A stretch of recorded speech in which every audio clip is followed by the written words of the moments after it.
Alors, vous avez une amie, une sœur, une fille qui est enceinte ou vous êtes tout simplement curieux de cette réalité? C'est le livre qu'il vous faut lire. Au cours de ma thèse en sciences humaines appliquées, j'ai rencontré 25 femmes, 2 fois durant leur grossesse et 1 fois après leur accouchement, pour mettre en lumière cette expérience de vie. Ces femmes avaient des parcours différents et étaient suivies soit par un gynécologue obstétricien, un omnipraticien ou une sage-femme et prévoyaient accoucher en centre hospitalier, en maison de naissance ou à domicile. Enceintes d'un premier enfant, elles amorcent cette nouvelle aventure comme un voyage excitant, parfois inquiétant, mais qui recèle toujours une part d'inconnu.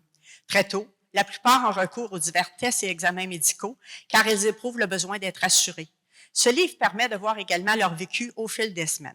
En outre, l'expérience d'accouchement, fait biologique mais aussi sociale et culturelle, se construit déjà en amont, influencée par la culture médicale omniprésente dans notre société. En début de grossesse, 3 profils se dessinaient parmi les femmes rencontrées. Soit celles qui souhaitaient laisser l'accouchement se dérouler naturellement, celles qui pensaient que ça pouvait se faire ainsi mais qui doutaient de leur capacité, et d'autres pour qui la péridurale apparaissait comme étant la solution. Par contre, à la fin, toutes souhaitaient accoucher avec un minimum de technologie. Pourtant, rares sont celles qui accouchent sans aucune intervention en centre hospitalier. Celles qui y sont parvenues avaient en commun d'occuper des postes de direction ou de jouir d'une grande autonomie professionnelle. Peut-être leur était-il plus facile de faire valoir leurs besoins ou étaient-elles mieux considérées en raison de leur statut social.